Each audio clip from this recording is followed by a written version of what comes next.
Hi friends, ఎలా ఉన్నారు? ఈరోజు సండే స్పెషల్ వచ్చేసి మా ఇంట్లో చికెన్ కర్రీ. దానికి కావాల్సిన పదార్థాలు చేసే విధానం ఇప్పుడు చూద్దాం. ముందుగా దానికి కావాల్సిన పదార్థాలు: చికెన్ బాగా శుభ్రంగా కడుక్కొని పక్కన పెట్టుకోవాలి. దాంట్లో 2-3 టేబుల్ స్పూన్స్ అల్లం వెల్లుల్లిపాయ పేస్ట్ వేసి, తర్వాత గరం మసాలా, తర్వాత పసుపు, తర్వాత 2 స్పూన్ల కారం, మీ రుచికి సరిపడా వేసుకోండి. తర్వాత ఉప్పు, తర్వాత పెరుగు వేసుకొని బాగా దాన్ని మ్యాగ్నేట్ చేసుకోవాలి. అలా మ్యాగ్నేట్ చేసుకున్న దాన్ని ఒక అరగంట లేదంటే 1 గంట పక్కన పెట్టి మ్యాగ్నేట్ అయ్యే విధంగా పక్కన పెట్టుకోవాలి. ఇష్టమైతే ఫ్రిడ్జ్లోనైనా పెట్టుకోవచ్చు. అది మ్యాగ్నేట్ అవుతూ ఉండగా మనం ఈలోగా మనకు కూరకు కావాల్సినవన్నీ కోసుకొని పక్కన పెట్టుకోవాలి.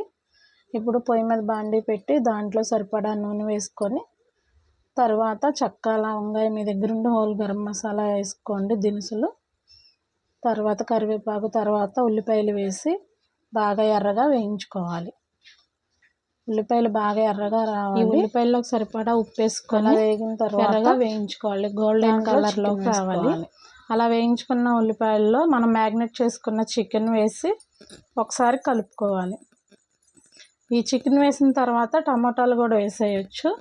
వేసేసి ఒకసారి కలుపుకొని మూత పెట్టేసి మగ్గనివ్వాలి. ఇంకా కూర ఇలా మగ్గుతున్నప్పుడు మనం కావాల్సినవి కొత్తిమీర అవి కోసుకొని పక్కన పెట్టుకోండి.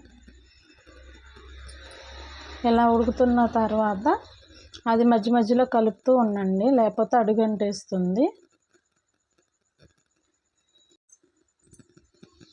ఇప్పుడు మళ్ళీ ఒకసారి కలుపుకొని మనం చికెన్ మ్యాగ్నేట్ చేసిన గిన్నెలోనే కొంచెం మసాలా ఉంది కాబట్టి దాంట్లో కొంచెం వాటర్ వేసి కలుపుకొని, ఆ వాటర్ కూడా దాంట్లో వేసి బాగా దగ్గర పడే వరకు ఉడికించుకోవాలి.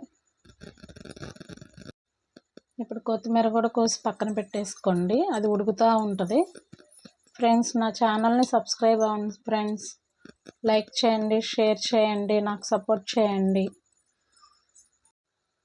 ఇప్పుడు మళ్ళీ ఒకసారి చికెన్ని చూసుకొని ఉప్పు సరిపోయిందో లేదో చూసుకొని దాంట్లో సరిపడా ఉప్పు వేసుకోవాలి. ఒకసారి రైస్ కూడా పెట్టేశాను, అది ఉడికిందో లేదో అని చూసాను అన్నమాట. ఇలా దగ్గర పడినిచ్చిన తర్వాత ఇప్పుడు మళ్ళీ ఒకసారి చూసుకొని దాంట్లో పచ్చిమిర్చి, కొత్తిమీర వేసి కలుపుకోవాలి. మీకు నచ్చితే ఇప్పుడు కూడా పొడి మసాలా వేసుకోవచ్చు. మేము తక్కువ తింటాం, అందుకే నేను తక్కువగా వేసాను. ఇవన్నీ వేసిన తర్వాత ఒకసారి బాగా కలుపుకొని ఇంకా దగ్గర పడే వరకు ఉడకనివ్వాలి. నేను కూర టేస్ట్ చూస్తున్నాను అన్నమాట. ఎప్పుడు వండే విధంగా కాకుండా కొత్తగా ట్రై చేశాను. ఎలా ఉందో కామెంట్ చేయండి ఫ్రెండ్స్.